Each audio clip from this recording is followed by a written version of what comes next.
皆さん、アロハアロハヒヤヒこんばんは。お元気ですか？はい。皆さんいらっしゃいますかね？と思ったら広告がまた流れてしまいました。はい。もう一回仕切りなしで。アロハヒヤヒ皆さん、こんばんは。けいこです。はい。1ヶ月経ちましたけれども、お元気でしょうか皆さん。ありがとうございます。真っ先に熊吉さんですね。アロハ、ヒヤヒ、ひらがなで書くと可愛い。ありがとうございます。大川さん、こんばんは。ライブ楽しみにしていました。よろしくお願いします。こちらこそです。ありがとうございます。大川さん、いつもライブチップ受け取っております。本当にありがとうございます。励みになってます。そして、和子さん、アロハ。なんか和子さんいつもハワイにいるイメージなんですけども、今日は日本でしょうか？レイレイさんこんばんは。そうミモザ早速ありがとうございます。そうなんですよ。これ今日はミモザを飾ってみました。もうねやっぱりねこの時期はミモザですよね。街中でもバーッと咲いてるとねつい立ち止まって触りたいなと思いながらなんか顔にこうやってスリスリしたくなるねミモザってなんかモフモフですよね。モフモフのミモザを、飾ってみました。はい。やすこさんいつもありがとうございます。はい、チップもありがとうございました。嬉しいです。いつも待っていてくださって嬉しいです。はい。あともさん、今帰宅途中ですか？気をつけてお帰りください。耳だけ聞いていただければと思います。ゆっくり帰ってください。明日からハワイです。やっぱりすごい。和子さんって半分ぐらいハワイに年に何回行ってんですかね。すごいな。いいな、いいな。タイヤやすよさん、元気ですよ。元気ですか？ね、お見事ですよね。このミモザ。いつもねライブ配信の時にはお花を飾りたいなと思っていて、今日のテーマは本当は葉っぱラウねこっちの葉っぱの方なんでなんかちょっとうっそうとした感じのジャングルっぽく葉っぱをいっぱいなんか飾るイメージをしていたんですよね。だけど観葉植物的なのはちょっとあるんですけどでもなんかお花屋さんに行ったらなんかやっぱりお花ってね季節のものだから毎回この花がいいなと思ってもあるわけじゃないしで行ったら全然葉っぱ類が全くないんですね今ね。そうだよなと思ってそりゃそうかと思ってでこのミモザがね売ってたんですよね。でしかもなんかすごい束になってわっさーっと売っててもうこれだってもう店内入って一目で思ってでちょっとこちらをね今日は飾ってみました。ね元気な気も元気になりますねビタミンカラーで。はい。モーさんだ。アロハ素敵。そう黄色は元気が出ますよね。本当にもうこれ見て今日は癒されようと思って。はい。むつこさん、初めて参加します。嬉しいです。ウェルカム。ようこそ。楽しいですよ。楽しんでいただけたらと思うんですけど、こんな感じで今スタートしたんですけど、半分ぐらいちょっとトークしながら、たまにハワイアン歌うみたいな、ちょいちょい挟んで歌っていくみたいなスタイルでやってまして、今ここでチャットを見ながらね、皆さんのコメント読みながらお話しして進めていくスタイルですのでじゃんじゃんチャットいただければと思います。はい。沙織さんこんばんは楽しみです。ありがとうございます。嬉しい。髪飾りも素敵。これねこれはもちろん生ではないんですけども黄色だから黄色にしようかなと思っていつもステージでよく私つけているレイとかねこの頭のフェイクのものすごい綺麗になんか本物っぽく作っているクプクプさん岡山のクプクプさんですね明田仁さんが作っている作品これおすすめです。この間ねなんかハワイの方もねそのクプクプのレイが欲しいって言ってなんかプレゼントされてましたよ。なんかすごいこのレイ本物っぽいんですよ。すごくハワイの人も欲しいって思うぐらいのそんな素敵なねものがたくさんあるので、よかったらクップクップさん調べてみてください。はい。そしてマウさん、こんばんは。ありがとうございます。初めての方もぜひぜひね、お書きいただけたら、チャット盛り上がるので、嬉しいです。はい、3月ということで、なかなかあったかい日もあるけど、全然ね、寒い日もあって、まだまだ気温がね、落ち着かないんですけれども、風邪などひいてないでしょうか。あと花粉症とかね、結構ね、きつい方は大変だと思います。私は幸い今のところ花粉症がそんなになくって、やっぱり花粉がすごいなって言われてる日はなんか感じるんですよ。でちょっと喉なんか変だなと思ったらもうマスクするとかなんか対策して過ごしてはいます。くしゃみも出る時もあります。そのぐらいの程度で済んでおるので歌う人が結構ね花粉症になっちゃうとね大変かなと思うので、このままね言ってくれるといいなとは思ってるんですけど、本当予防したいですけどね。皆さんいかがでしょうか。そう3月2月この間ね2月の7日のバースデーライブを開催させていただいて、そして2月3月と1ヶ月になってもかなりもういろんなことがいっぱいてんこ盛りありまして、もう1ヶ月の中にねまだ1ヶ月しか経ってないんだぐらいの感じなんですけど、気持ち的にはコンペティションね、フラのコンペティションがあったり、そこで演奏させていただく機会がありました。あとはお友達のね写真家の、レイハナギャラリーさんで小さなコンサートをさせてもらったり、あとはね男フラ祭りっていうね鐘ダンサーですね、男性のフラダンサーだけが、踊るっていう、そんなお祭りに出演させていただいて少し演奏したんですけれども、なんかすごい面白かったですね。なんか楽屋とかリハーサルの会場に男性のフラダンサーしかいない状況って今まで味わったことなくってなんか全然雰囲気違うですよね。今までほら女性に囲まれて大体女性の人口が圧倒的に多いから女性に囲まれてる世界ですよね。それにあまりにも慣れてるので、なんかリハーサルですごいうわーと思って感動しましたね。ちょっとねすごい盛り上がってました。であとは3月の頭に東京ルアウっていうね南青山のマンダラでフイバレアの、3人が企画してくださった、ハワイアンのイベントに出てきました。3日間開催されて1日目と3日目に私は出演したんですけれども、こちらもねなんか大成功で盛り上がっておりました。はい、ということで最初にちょっとじゃあせっかくなんで乾杯しましょうか、歌う前にね。じゃあ今日もよろしくお願いします。乾杯。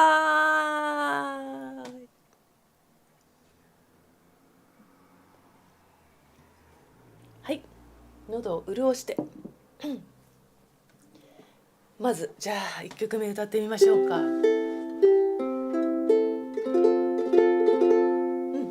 大丈夫かな。では、今回のね3月のテーマはラウというテーマにしてみました。ラウってね葉っぱなんですけれども、なんかね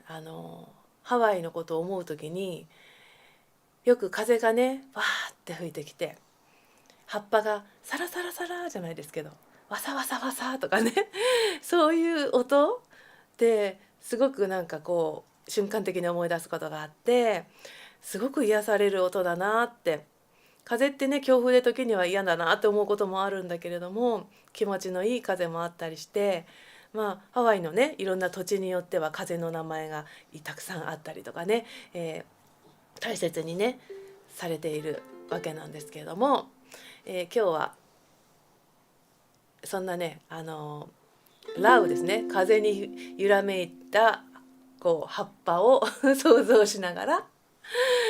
ラウが登場する曲を歌っていこうかなと思います。どこかに全曲ラウという言葉が入っていると思いますので、よかったら皆さん探して聞いてみてください。乾杯乾杯乾杯、ありがとうございます。あ、ゆか先生マウさん誰かと思ったらゆか先生だ。ありがとうございます。いや嬉しい嬉しい。お母さんビール大丈夫ですか？ビール皆さんなんかお好きな飲み物飲んでね、気楽に見てください。じゃあ、1曲目早速元気に歌っていきたいと思います。マウイ島のね、私この曲よくYouTube ライブ何回か歌ってると思いますけれども、マウイ島のホーキパビーチパークの歌、サーフィンでね有名な場所です。みんなの憩いの場所でとってもリラックスできるところ。さあここで休んでいってよ。ハウの葉の下木陰で、そんな曲を歌ってみたいと思います。ホーキパパーカー。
ありがとうございます。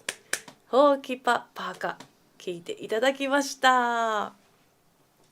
マラロオカラウオカハウラね、ラウのハウの葉っぱの下っていうところが出てきましたけれども、ハウね、ハウっていうのは私が滞在していたハワイでねよく滞在させてもらっているお家があるんですけど、そのねお家のちょうど庭にねハウの木があるんですよ。でハウのお花って黄色いお花がねこうポンって咲いているんですけど、色がね朝と夕方で変わるんですよね。朝は黄色いんだけど、だんだん日が暮れていくとオレンジ色っぽくなって最後赤色になるんですよ。で大体だから下に落ちているお花、なんかもうポトって落ちてるお花は赤い。でも上を見ると咲いてるのはちょっとまだ黄色かったりとかして、なんかすごくね面白いんですよね。インスタの方にはそのハウのねお花の落ちてないバージョンと落ちてるバージョンの写真をアップしているので、よかったらどんなお花か見たいなって方は私のインスタ、フォローしていただけたらと思います。ケイコ青アクアかな、名前がね、見ていただけたらと思います。はい、マミさんこんばんは。はい、マミさんもねチップありがとうございました。そう、ミモザの花が綺麗。青い服にね入る。そうなんですよ。なんかこう黄色だからなんかあんまりね変な色だと合わないから対照色ですよねこれね。青を着ております。青と黄色で今日は行っております。はい、以前フライベントで男性フラダンサーを見てびっくりしましたが、若い男性でダイナミックでとても魅力的でした。フラに興味を持つ男性が増えるといいですね。はい、本当にまさにね、今本当どんな年代の方も男性も結構踊られてる方多くって、子供さんもねいるし、若い男性の方も結構いるんですよね。もう素敵なんですよ本当。あとはねやっぱりね男性のフラ見てて思うのが結構ね年配の方とかもいらっしゃるんですけども、みんなすごい笑顔が輝いてるんですよ踊ってる時。なんかこうなんだろうな、ピュアな感じのエネルギーですかね。女性がピュアじゃないって言ってるわけじゃないんだけどなんかもっと純粋に見えてすごい感動しちゃうんですよね、男性のフラ見てると。ピュアさしかないっていうか、なんかねそういう笑顔を見るとね元気が出ますよね。ほんとみんな踊ってもらいたい。男性踊るといいと思いますよだってねフラは本当にあの踊るだけじゃなくてね、心もねなんかすごく癒される踊りですもんね。和子さん、今日のライブのご案内を見逃していました。あ、よかった。そうだったんですね。なんかね、今回あんまり宣伝がね、追いついていなかったかもしれない。来てくださってありがとうございます。嬉しいです。いちごさん、ちなさん、ありがとうございます。はい、拍手いっぱい。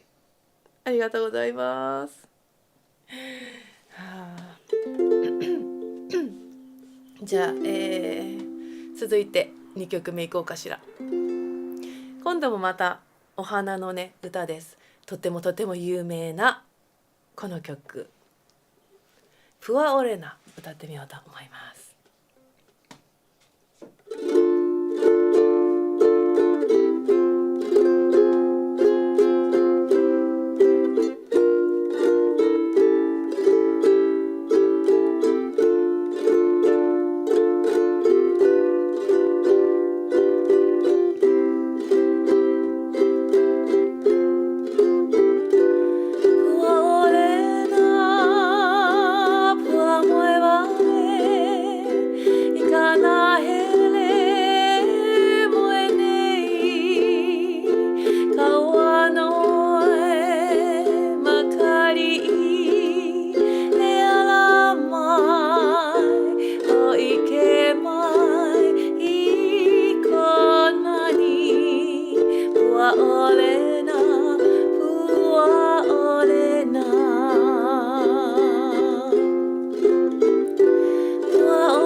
ふわオレナお届けしました。イエイイエイとか言っちゃった。はい、オレナの花というね歌です。オレナはねウコンの花ですね。そのラウオレナラウパールールっていうね歌詞のところでラウが出てきたんですけれども、そのオレナの花がこう葉っぱの間にねこう守られて隠されるようにね咲いている、その小さな小さな美しいお花、それを大切なね人に例えて、その姿をどうか見せてくださいねっていうようなね、そんな素敵な素敵な名曲でございます。これはもう本当にね誰もが知っているハワイアンソングの一つだと思います。はい、あ、ミッキーさん間に合いました。ありがとうございます。リアルタイム嬉しいです。はい、大好きな歌の一つですね。これ本当素敵ですよね。はい。タイヤスヨさん、フラとかウクレレ興味はあるんですが、教えてもらってもすぐ忘れるし覚えが悪いからな。大丈夫ですよ、ゆっくりゆっくり。なんかねエンジョイするのがねいいと思いますよ。ウクレレぜひやりましょうよとか言ってフラもいいけどウクレレはどうですか。はい、やすこさんうっとり癒されます。ありがとうございます。かずこさんこんばんは。滑り込みですが楽しみにしていました。けいこさんの素敵な歌声いいですね。ありがとうございます。あ、かずこさんが2人になりましたねはい、ありがとうございます。そうね、もうねなんか私もねフラのねレッスンをずっと受けてますけれども、年々振りが覚えられなくなるっていうもうしょうがないですねそれね。もう繰り返しやんないとねなかなかやっぱり覚えられないですけれどもまあ、ウクレレとか歌の方はもう職業柄毎日やってるので、もうそれはねいいんですけれどもさあちょっとお茶を飲もうかな。今日も白湯を飲んでるんですけども、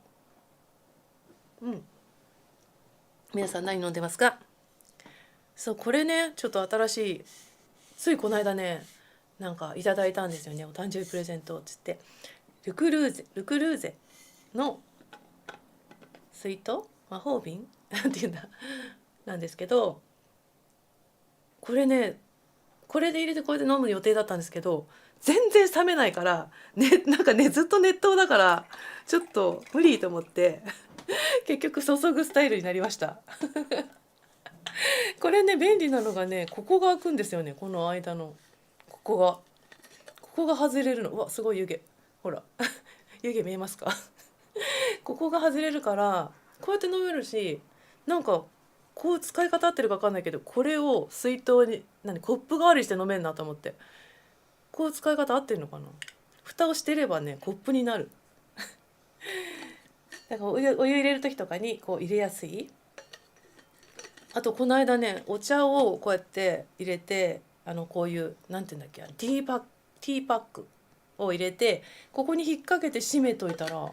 なんかそのまま蒸らせてよかったんですよね。なんかいろいろ使い方がありそうと思って持てるしねちょっとこれからちょっと出番がありそうなものでございます。この赤もね可愛いんだよね。なんか元気カラーですよねこれもね。ちょっとなんか赤青黄気づいたら赤青黄になってるけどねいいですか大丈夫ですかはあ、うんはい、愛犬お膝で手踊りしました。こうやってかわいいのりこさん、広瀬さん、こんばんは。ありがとうございます。ぜひぜひ楽しんでいただけたら嬉しいです。はい。さあ、今日はラウがねテーマで、また次の曲もラウが出てくると思います。なんか次に歌おうと思っている曲がオアフ島のね西の方の土地の歌なんですけれど、ワイアナエというね場所の歌なんですけれども、そう先日ちょうどね、この間の先週もうね日にちの感覚がないんだけど、先週ですか何日だっけ、つい先日今日は月曜日だそう木曜日この間の木曜日だ木曜日に小錦さんのライブ小錦さんと奥さんの千恵さんのねライブに行ってきたんですね。築地のブルームードでやったんですけれどもその小錦さんのね元お家があった近くですこのワイアナイっていうのは。でこの間のライブも本当に素晴らしくってタイトルが「ありがとう千恵」っていうね千恵さんの名前のねライブだったんですけれども小錦さんニュースとかでね知ってる方もいらっしゃると思うんですけれども大きな手術をされたんですよね。それが腎臓を奥様の千恵さんが小錦さんに提供されてそんな大きなね手術をして、それでお二人とも元気でまた歌ったりするっていうねありがとう千恵さんっていうねまさにその千恵さんに小錦さんが感謝を伝えるようなライブコンサートになってました。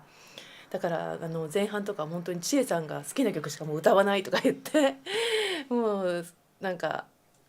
日本のね歌謡曲みたいなのいっぱいノリノリでもう弾けて歌ってましたね。めちゃくちゃ元気でした。すごいなと思ってもうかっこいいなと思いました。またすごい深い愛だなと思ってねなんか感動してもうなんかその途中ね手術のする前の前後のねビデオとかもあったんですけどなんかすごいねもう泣いちゃいましたよ見てて。なんか今度テレビでねその放送もあるみたいなんでね皆さんね。はいということでそんな、小錦さんのお家の、元お家のね今はもうそのうちは違うお家違う人のところに行っちゃったかもしれないんですけど、私もね遊びにね何回かね行かせていただいてますよね。そういただいてましたですね。すごいいろいろないい思い出があります。大きなプールがあってね。じゃあ、そんな、ワイアナへの歌を歌いたいと思います。では聴いてください。ヘアロハのワイアナへ。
ありがとうございました。ちょっと一番ずつであっという間に終わりましたけれどもヘアロハのワイヤーナイという曲をお届けしました。これもですねだいぶ前の映像ですけれども YouTube の、ケイコなんだっけフラソングを歌うっていうねシリーズをアップしているんですけど、その中にこの曲が上がっています。今日すごい久しぶりにこの曲を歌ったらなんかちょっと軽く練習してたらあれここどうやって弾いてたんだっけってしばらく思い出せなくてこの「ラエヤエヤ」って意外と難しいとか思ってこんなことやってたみたいな感じで止まんなくても本当はいいんでしょうけど「ラエヤエヤ」って歌えばいいんですけどちょっと決めを毎回やってみました。その動画よかったらね探してみてください。それは小錦さん家にちょうどね行く前かな、前とかにそこでちょっと撮ったんですよね。ちょうど寄ってね、行く前に撮ろうって言って撮った動画だったと思います。はい、ちょっと皆さんのチャットを見て、ルクルーゼのボトル山登りの時とかに良さそうね。え、そう、あったかいの飲めるし、これでさコーヒーとか作れそうですよね。これに熱いの入れていけばね。コーヒー作るっていうのはなんだろう、コーヒーのほらこういうパックのやつとか持ってってさ、それでこれをお湯を注いでこれにお湯を入れてってねとかできそうじゃないですか。ちょっと確かに重いけどね、こういうのってね、重さはあるけど和子さん覚えられないフラもウクレレも、そうですね。でも演奏聞くのが大好き。そう、なんかね、楽しむのが一番ですよね。もうね、覚えなきゃとかね、ストイックにやるのもいいですけれども、その雰囲気を楽しんだりサウンドを楽しんだりね、それは最高です。はい、エアエアエア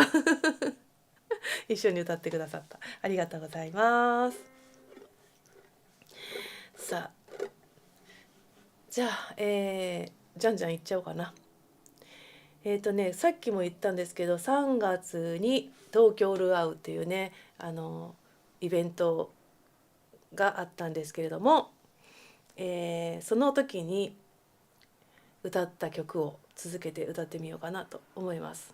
はい。どうやって歌詞を覚えるんですか質問がちょっと今目に入ってしまいました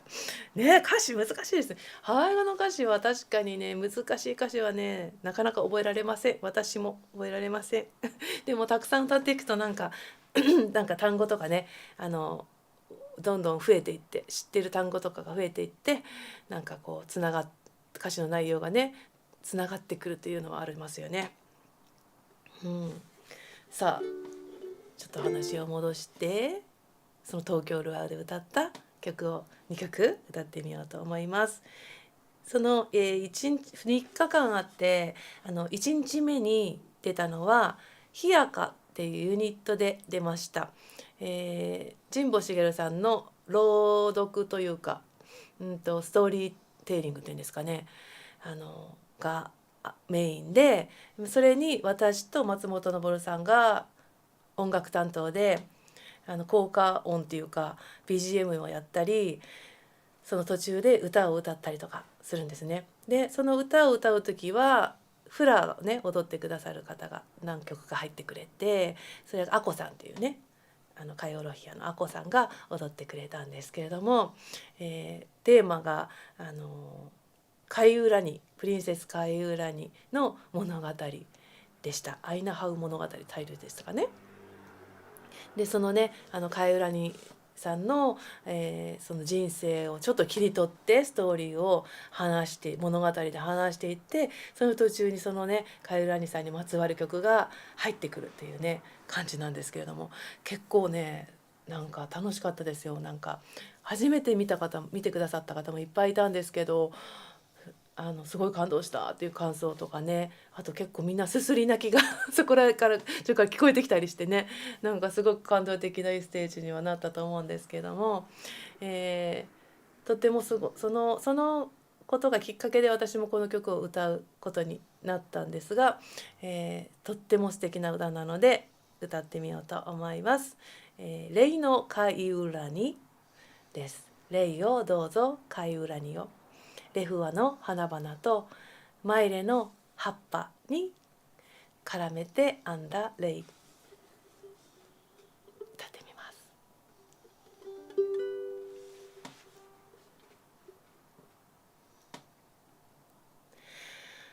Oh, amaupua lehua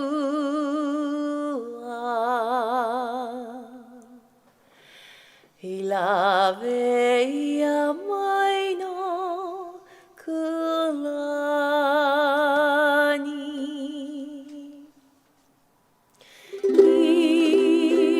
Iviria me mai le lauli Iohu ivehi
レイの貝裏に聴いていただきました。ありがとうございます。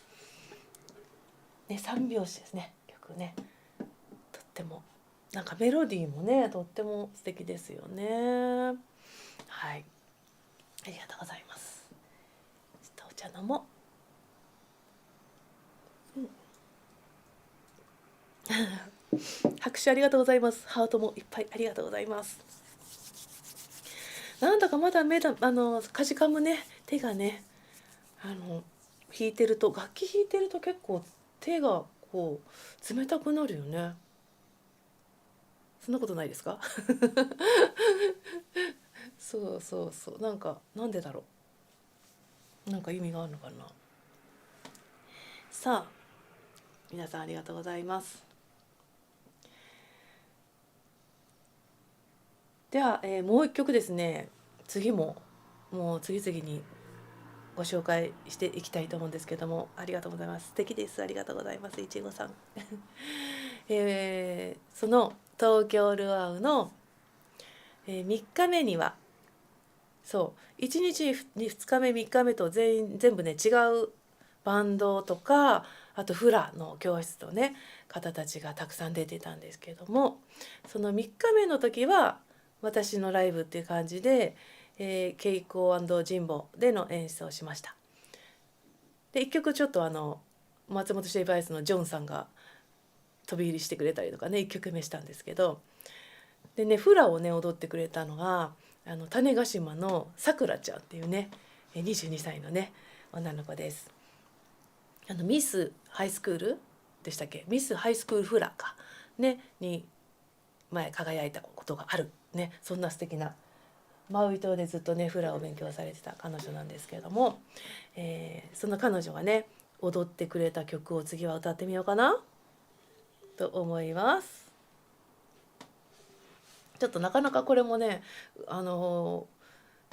が踊るっていう時に初めて覚えて、結構マニアックかもしれない。あんまりね他では歌ったことがまだない曲なんですけど、マウイ島のねワイルク地区の地名パウクカロっていうところがあるんですけども、その素晴らしさを歌った曲で、パウクカロですね、タイトル歌ってみようと思います。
びこく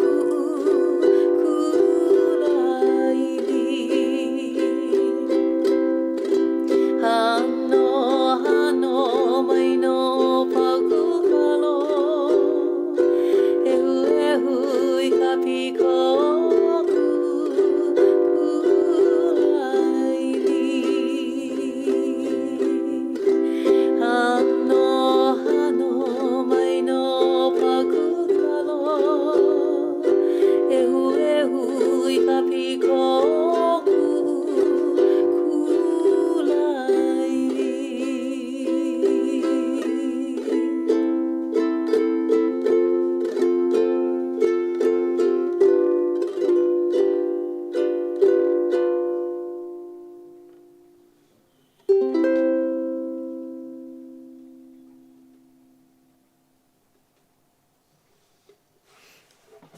ありがとうございました。パウクカラーを聞いていただきました。ふふふ。はい、コディ・プエオパタさんのね曲ですね。はい。とても素敵なコディさんの曲、とてもね素敵な名曲たくさんありますよね。はい。聞いたことありましたでしょうか。ありがとうございます皆さん。優しい歌で素敵。夜は手袋して寝ますか？しないして寝た方がいいんですかね、やっぱり。でもなんかね、寝てる時ほらちょっとなんか暑かったり、なんか普段と違うもの見つけると結局脱いじゃう時ってありますよねマスクはして寝る時あるけど、なんかちょっと今日喉なんかイガッとするなとか、乾燥してる時とかはなんかここだけ苦しかったらなんか鼻を出して口だけでも違いますよね、あれね。朝起きた時に違う、なんか痛くないっていうか、喉がイガイガしてたのが治ってたりとかします。あとはね、もう本当にね、ちょっと手袋の話からそれますけど、喉の話になっちゃうんですけど、そういうイガッとした時結構喉飴を舐めながら寝るんですよ危険かなと思うんですけど、でもね結構朝までまだ粒残ってたりするんで、ずっとここにあるって感じなんでしょうね、きっとね。そうするとだいぶ良くなりますね、いつもね。手袋してみる。なんかね、なんか手たれの人とかがやってるイメージ手のタレントさんとかこうハンドクリームして手袋して寝るとかね、良さそうですよね。ハンドパック、いやしたいな。でもそろそろ私も手の乾燥も気になるしもう冷えだけじゃなくて乾燥気になりますもんね。はい。今日のディダさんアロハ、今日のウクレレは何ですか？今日のウクレレもあれですよ、キワヤさんのキワヤウクレレになります。前回もそうだったと思うんですけど、これのコンサートになりますね。 KPC の 1K になってます。これ弾いてます。最近コンサートではこれをよく使ったりしています。ちゃんと響いてますでしょうか今日は。はい、ちょっと光らないようにね。なんかそういつもなんかショッピングコーナーがそう、この間2月に最近先生私のネクレル生徒さんとかよく YouTube 見てくれてて、ショッピングコーナーがないとか言われて、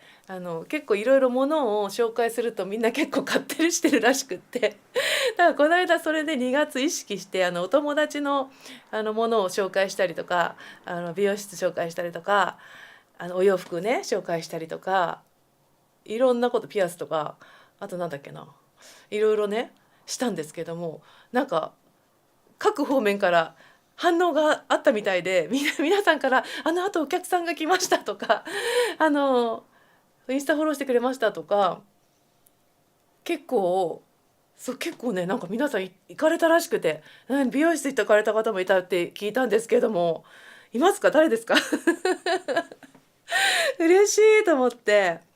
なんかちょっとぜひね、また今後もお友達の、せっかくならね自分のつながりのあるお友達のなんか作ってるものとかさ、アクセサリーとかさ、商品とかね、何でもいいですけど紹介したいなと思うので、もしなんかおすすめがあったらぜひ教えていただけたら嬉しいです。今日の商品はなんかお友達のじゃないね、これだったね。なんだっけ、ウクルーゼだよね。ウクズルーゼでしょ。ウクレレはキワヤでしょ。なんかあんまり考えてなかったんですけど、でも最近ね、つい昨日かついたんですけど、買って今早速めちゃくちゃテンション上がってるものがあるんですけど、それを今日ちょっと紹介していいですか。なんかちょっと恥ずかしい、言うの恥ずかしいかなとも思うんだけど、多分皆さんもインスタとかね、フェイスブックやってますよね。でそこの広告って最近なんか自由に上がってくるじゃないですか。興味のありそうなやつとか勝手に。でなんか大体スルーしてるんですけど、たまにすごい何これっていうのありますよね。つい乗っちゃってるやつで、なんか見に行ったら欲しいかもみたいになって、ポチっちゃったんですよ。ポチっちゃったやつがちょっと今使ってるんですけど、見せちゃおうかな。持ってる人いるかな。これちょっと私のスマホを見せますよ。これです。ここに今ついてるやつ、ちょっと今充電してるけど、これね、スマホスタンドなの。もう今これくっついてるんですけど、磁石でね、こうやってくっつくんですけど、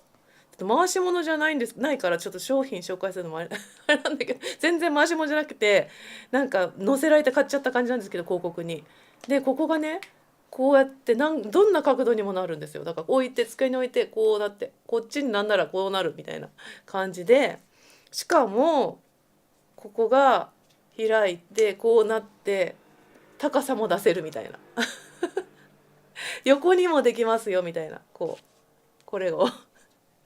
これね、もう広告に載せられてまんまと買ったんですけど、めちゃ気に入ってます今。すごい便利。どこにいてもポンって立つから、このスマホがなんかこれ見ながらなんか勉強したり調べたりとか、スマホでやるときになんか便利すぎてしばらくお気に入りになると思います。くっつけたままね、使ってても全然いいしっていうので、なんかね、モフトっていうやつ皆さんの広告にも出てきますか。私だけですか。モフト七変化マルチスタンドちょっと高いのやっぱり高いんだけど買っちゃった。多分似たような商品きっとあるんだろうなと思いながらも、めちゃくちゃ調べて一日中調べてて、いやでもちょっと買ってみようと思ったら気に入ってます。なので気に入ってればいいかなと思うんですけど、はいテレビショッピング素敵です。これなんかね、広告がつけばいいんですけどね。なんか試供品がモフトから送られてきて次の新作ですとかいうことになればいいんですけど、特にそういうことはなく、自主的に今気に入っているものを紹介しております。はい、ちょっと遡ると、はい、素敵な曲と歌声で癒されます。嬉しいです。やすこさん、皆さん癒されましたっていうの嬉しいな。小林さん、マスクの跡が残る私の悲しい現実そりゃ残りますよ、マスクの跡。夜ねマスクしてると、その夜のマスクはだいたい私は布マスクですね。布マスクの方がなんか当たりがいいから、いっぱいね家にあるストックがね、昔買ったストックが、コロナの時のストック布系のマスクね、あとなんか薄いやつとかで、そういうのをスッてする。でもやっぱりここがゴムだったりするとピッとひげのように4本跡が朝ついています。でも気にしないもうそのうち昼間取れるでしょうっていう感じでね、いつの間にか取れてるはい、初めて聞いた曲でした。ねえ、優しい曲ですよね。メロディーもなんか素敵なんですよ。あと歌い回しとかもね、なんかちょっとすごい、言葉もなかなかあんまり珍しい言葉がね、パグからね出てくるんですけど、なんか不思議なマジックにかかったように、なんか好きになっちゃう曲なんですよね。これがまた、はい、モーさんも初めて聞いたね。ちなさん、蜂蜜舐めてから寝てます。それもいいですよね。マヌカハニーね、いくつか私もストックしています。はいパイナップルはお休み。パイナップルウクレレね、今そう寝てますねあっちでパイナップルウクレレもね何種類かのあるんですけど、そういろいろねお部屋によく弾くウクレレはねこうかけてあったりしてすぐパッて取れるようになってるんですけど、フェイマスのこの小さいパイナップルは今そこにかかってます、向こう側にでなんか自分の仕事の時にコードを取ったりする時にパッていつもそのフェイマスを使ってたりします。レイレイさんも蜂蜜一なめ。へえ。そう寝る前には私あんまり蜂蜜飲めてなかったけど、いいんですかね。潤うのかな。そう風邪ひかないようにはすごい気をつけてますよ、やっぱり。体がね楽器なので、とにかくちょっとでも異変を感じたら対処するっていうのをやっています。だからなんか仕事に集中しちゃうとなんかこう寒いのに気づかないで仕事しちゃうとかね、結構そういうタイプなんですけど、やばい今すごいめっちゃ手首冷えてんじゃんと思ったらこうね、なんかこう巻いたりとかね、イオンドクターのこれを巻いたりとかね、すごいそういう風にしたり、あとはちょっと喉ちょっとでもチクッとしたらやばいって言って気をつけるとか、あと発声も気をつけてますね。なんかこうすると声がね割れるっていうか、こじらすっていうのがあるんですよね、やっぱり自分の感覚が。だからそれをちょっと感じたらそれを避ける、歌い方変えるとか発声変える、使う場所変えるとか喋り方変えるとか、そういうのもちょっと小技はありますよ。そうお部屋、はい、ショッピングの話このねモフとねお部屋での集合写真も使えると思います。もうめちゃくちゃ使える、自撮りで使えますよ。これからちょっと楽しみ、すごくいいと思います先日テレビ通販で水道代半額になるシャワーヘッド買ってしまいましたみんな弱いショッピングに。ショップチャンネルとかねありますよね、ああいうのずっと見てるとなんか結構買っちゃうらしいですねいやでもなんか本当にいいものだったらね楽しいしね、自分も幸せになるからそれはいいと思います。自分のお楽しみというかね、ちょっとした喜びをっていうことでいいと思います。社長安い社長さんって書いてる安いってね本当そう通販ね。さあちょっと親を足そうかなどうかなちょっと音がすごいかもしれません、この注ぐ音。さあまだ暑いかな。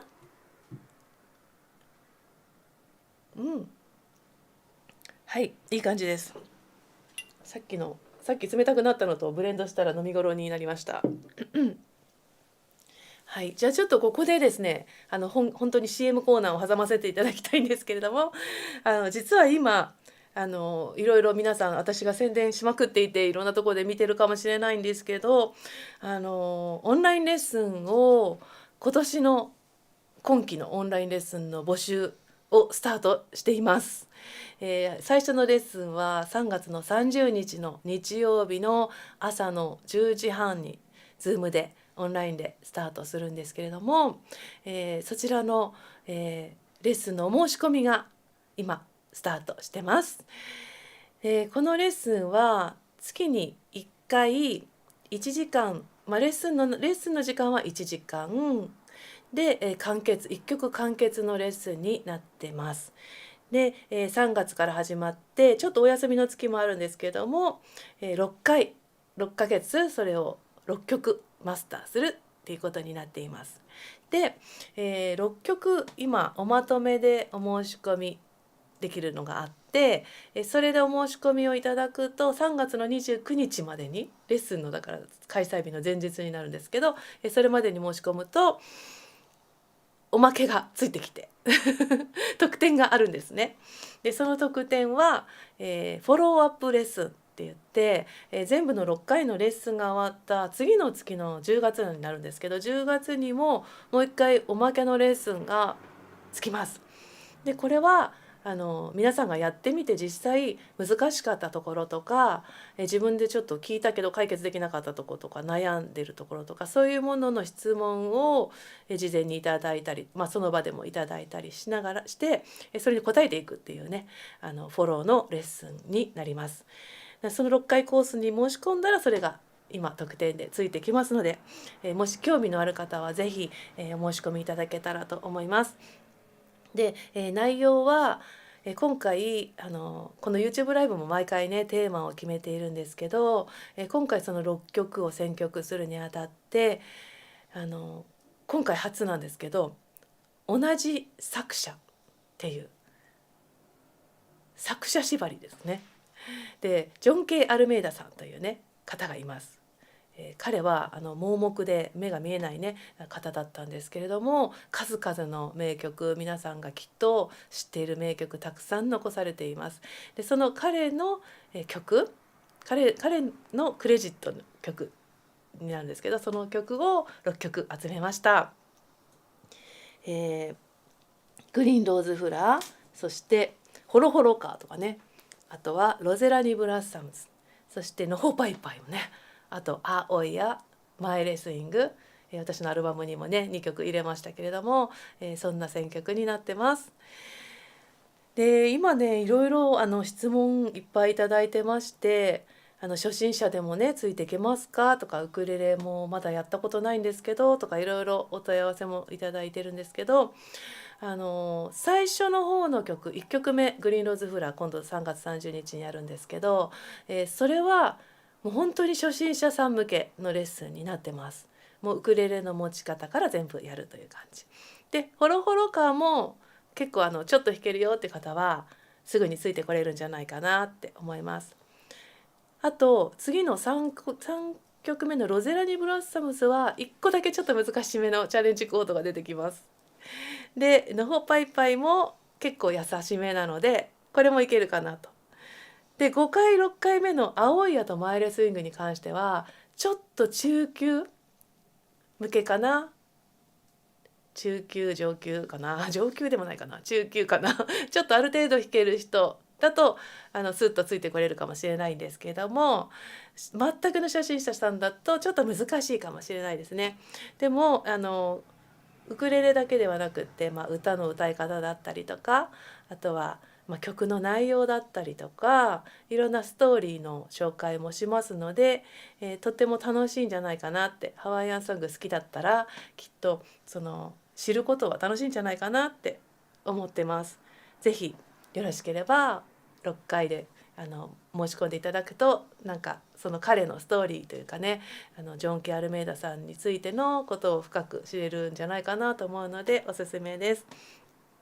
でもちろん1曲ずつお申し込みもできますので、今1曲ずつの申し込みサイトも同じように、ストアの方にアップしました。今多分この詳細欄の下の方に、リンク貼ったと思うんですけれどもそちらの方から飛んでいただくと、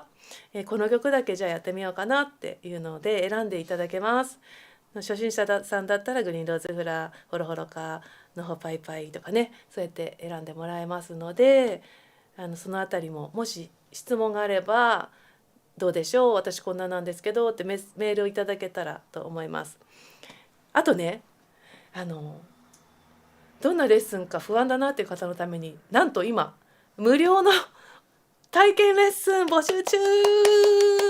が、拍手、これ拍手してくださいそう無料で、もう今回もう本当初の試みで私もドキドキなんですけど、やっぱりなんか自分の通常しているレッスンをねオープンにするのはすごく緊張するものでねなんですけど、多くの人にその魅力をね伝えたいなと思って、今回初めてオンラインのね無料の体験レッスン募集中です。これは皆さん全員、今見てる方全員申し込めます。誰でもウェルカムです。で申し込み登録フォームがあるので、そちらをクリックしていただくとあれそれリンク貼ってないかなもしかしてちょっと後でライブ終わったらこの詳細欄に貼ってあったかどうか確認しますねその体験レッスン登録フォームっていうのをポンって押していただくと自分のメールアドレスと名前とウクレレの経験を打ち込むアンケートが出てくるので、それをポチって送信するとバンって譜面が送られてきます。キャー譜面とハッピーバースデーのハワイ語版をやろうと思ってます。ハワイ語で歌うハッピーバースデーで、その楽譜と五線譜の楽譜とあと歌詞コードとかね、結構1枚にみっちり書いてあるのがパーンってメールで来るはずなので、もし申し込んだけど来てない人は言ってくださいねそう持ち方からねやります。ウクレレの持ち方から丁寧にやっていきますので、そちらの開催日は、3月の23日日曜日、同じ日曜日の朝10時半、ね、同じ時間帯で、同じように Zoom で開催してやってみるので、ちょっと心配だなとかね、オンライン心配だなっていう方もよかったら体験していただいて、でやっぱり向いてないわっていうんだったらしょうがないですけどもよかったらハッピーバースデーみんなで歌いませんか？もう自由です。参加自由ですので無料ですのでぜひ覗きに来てください。こんな風にやってんだなみたいなね、恵子さんのレッスンこんな感じなんだみたいな感じでいいと思うのでよかったら来てください。待ってます。お願いします。はい、最高の選曲ですね。ミッキーさんありがとうございます。そうなんです。もうすっごい考えてみんなが好きそうな曲だったり、あと難易度だったりね、いろいろ内容だったりとか照らし合わせながら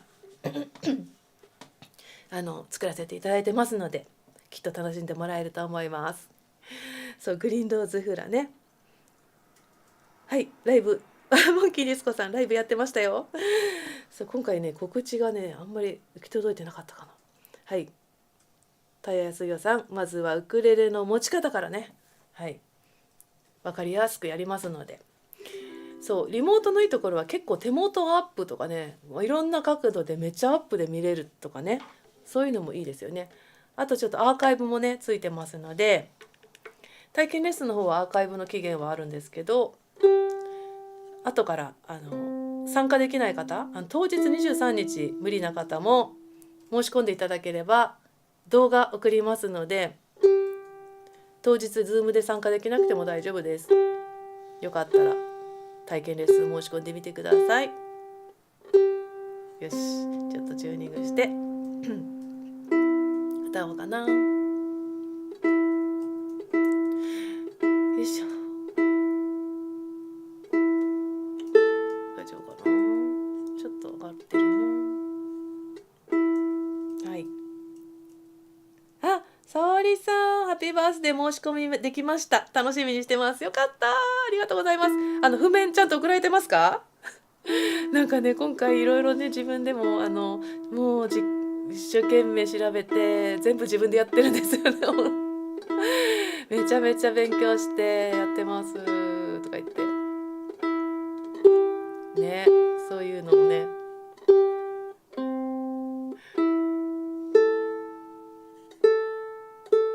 申し込みフォームとかもね初めて今回作ったんですよできるかみたいな感じでね、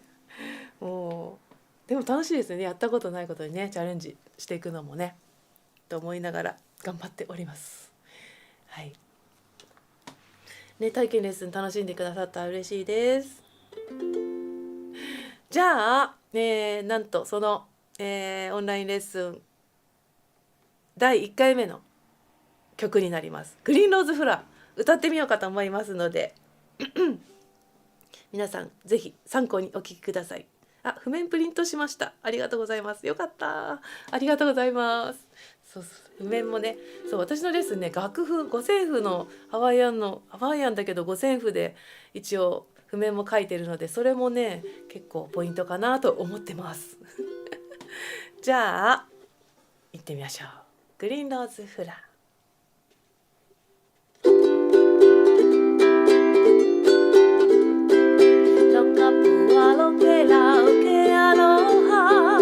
No go ikaw, ikaw e kiu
ローズフラー聞いていただきました。今これ聞いて難しいじゃんって思った方結構いらっしゃるかもしれないんですけれども、これねストロークが今のねストロークって今日出てきた中で3曲このストロークで演奏してるんですけど、オラパっていう名前、ハワイ語で、ね、オラパって言うんですけれども、オラパストラムで、これはタンタンタンタカタンタン、これはかなり高度です。だけどそのやり方をもうやるんですが、で上級者向けの人にはそれを説明もあるんですけど、これをやらずにやる予定ですので安心してくださいまずはそれはやらないで完成できるようにしますので、ぜひお楽しみください。はい、どうでしょうか。はい、みわさんこんばんは。間に合いました。最近ウクレレ練習してなかったでした。また自主練します。みわさんもねコース受けてくださったんですけど、その後どうでしょうか。今ねそのハッピーバースデーを歌おうっていう無料の体験レッスンがありますので、そちらよかったら申し込んでみてください。せっかくねウクレレ買ったからまたどっかにねしまっちゃうとかわいそうなんで、それはもう全然無料なのでよかったらハッピーバースデーのレッスンもう一回思い出してね受けていただけたらと思います。楽しんでもらえれば一番嬉しいので。チェイゾーちゃんだ一緒に踊りました。よかったよかった安心してください安心してください。もうワードがなんかっぽいよね。ということで、なんか今日はちょっと宣伝多めでしたけれども、言い残したことないかな。聞き逃したこととか質問とかあれば皆さん送ってくださいね。さあ、今日ラウがテーマでね、そうグリーンローズフラもねラッパだってなんでラッパになっちゃったのラウね、ラウロケラウ、葉っぱのローズね、ローズグリーンローズだからまさにね緑のバラのフラというタイトルがついてますね。詳しくはレッスンで説明していきたいと思います。じゃあちょっと CM コーナーであともう一曲だけ歌おうと思うんですけど、 CM を挟ませて、また CM 会ずっと CM だよねさっきからライブの情報ですね。ライブとかレッスンの情報でまとめたいと思います。まず3月19日の水曜日はアイランズカフェでケイク&リョウケのライブありますけれども、そちらは今超満席になってますのでちょっと新しい募集ができないんですけれども、それがありまして、その後3月の23日の日曜日は10時半からウクレレと歌の無料体験レッスンオンラインがあります。これ申し込み募集中です。そしてレイレイさんもオンラインよろしくお願いします。で、3月30日の10時半から今日のグリーンローズフラ第1回目のスタートが始まります。スタートします。そして4月の YouTube ライブは一応今のところ4月の21日の月曜日を予定していますので、よかったら皆さんカレンダーに書いておいてください。であとは、4月の30日にねスリーティタスの小賀真美奈さんと、バレエのよっちゃんとの3人のライブがブルームードで築地のブルームードであります。こちらも今まだ席があると思うのでよかったら、ご予約、ください。はい。ウクレレの弦って永久なんですか？ウクレレの弦は張り替えますよ。永久ではないかな張り替えたりしてます。張り替えてます。やっぱり張り替えるとなんかもうだんだんねボロボロになっちゃうとね、こうボロボロになっちゃうというか弾きすぎると音が変わってくるので、変えてあげるとまた生まれ変わるので変えますね、グレーの弦はね。では、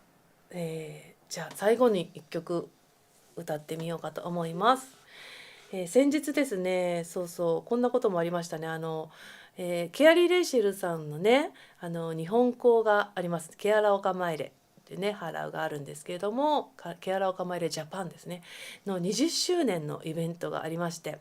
そちらに呼んでいただいて、すごいね長くお付き合いさせていただいてるんですけども、そこで演奏をさせていただきました。すごいねハラウの大切なオリジナル曲みたいなのがあって、ね、日本のハラウでね組むのために作ったって曲なんですけど、それをね演奏させていただいて、生徒さん皆さんが踊られるというすごい大役をねいただいて、緊張したんですけれどもケアリー・レイシェルさんにもなんかすごい褒めていただいたのでほっとしてよかったなと思っているんですけど、そんな、ケアリー・レイシェルさんの名曲を最後にお届けしたいと思います。もう誰もが知っているカノホナピリカイなんですけれども、これをですねまた恒例のフラが踊れる大役本よりこちらのちょっともうボロボロですけれども使い込んで神保さんのねフラが踊れる大役本の日本語バージョンで最後歌ってみようと思います。実はこれ次の号のフラレアに乗る予定です。ちょっと先に歌っちゃうんですけど最近ちょっとライブでね和栗先生のねラウアイの皆さんとねこれねもうやったんですよ。そしたらすごいよかったのでダンサーの皆さんにもお客様にもすごい好評だったので、ちょっと最後これを歌ってお別れしたいと思います。では日本語版の大役バージョンの直訳バージョンのカノホナピリカイです。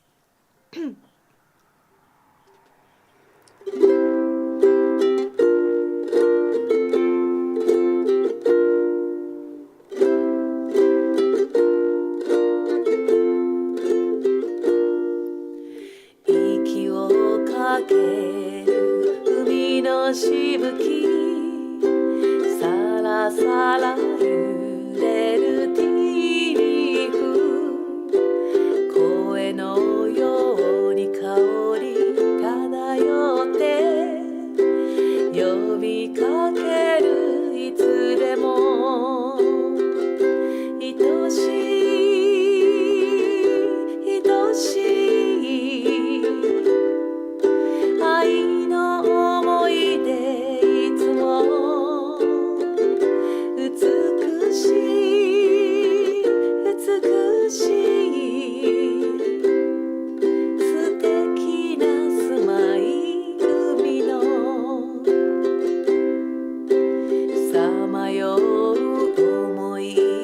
真夜中に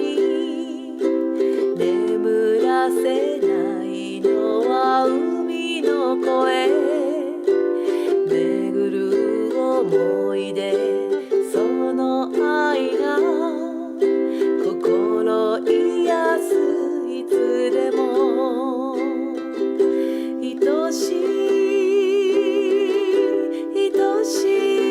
い愛の思い出、いつも美しい美しい素敵な住まい、海の寄り添う家族はヤシの木陰、抱きしめてくれるぼふえふえ、去ったとしても姿を変え飾り抱く、いつでも愛しい愛しい愛の思い出、いつも美しい美しい素敵な住まい、海の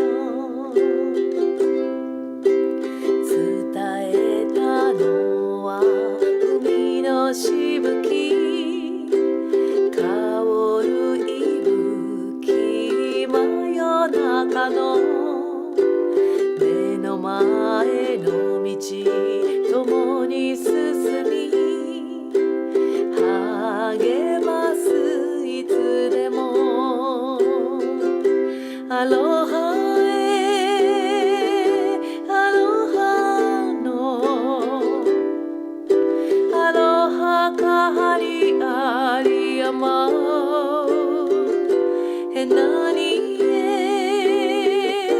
へなにのへなにかのなへなによのへなにくめぴりか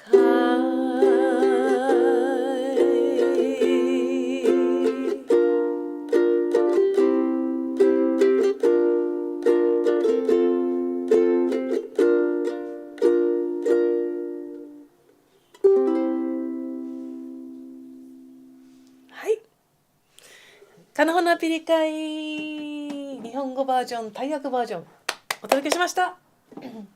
皆さんありがとうございました。はい。では、最後に皆さんのチャットを見てはい、オンラインレッスン楽しみよろしくお願いします。そこ読みましたね。元お花ボーイズがバックで踊っていただけると嬉しいです。元お花ボーイズがバックで踊っ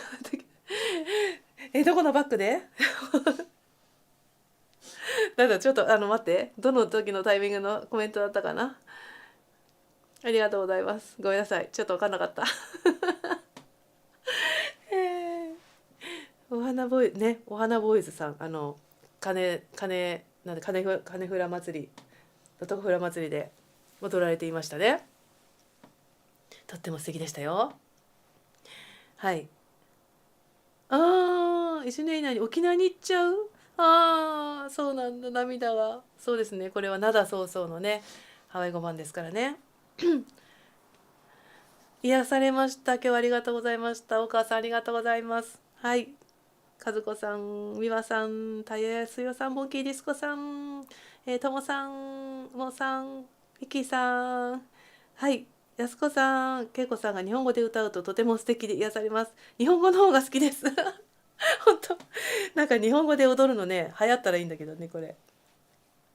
はい。ありがとうございました。皆さん、和子さんもありがとうございます。レイレさん、ありがとうございます。さあ、途中から参加だったので、最初から聞き直します。はい、ぜひぜひ、こちらアーカイブも残りますので、よかったら最初から見たい方、アーカイブ見てください。あと、よかったら、いいねボタンを押していただけると、とっても、嬉しいです。ちょっとポチッとね、チップ代わりにぜひ皆さん、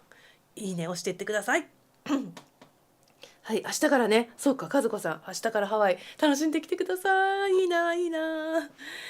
ということで、最後、ハグでお別れしましょう。皆さん、本当にお忙しい中、お時間いただき、ありがとうございました。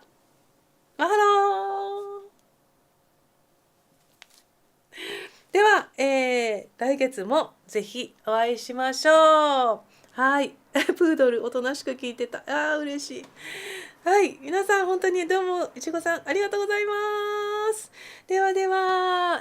お元気でいらしてくださいね。またお会いしましょう。マハロー、アフイホー。バイバイ。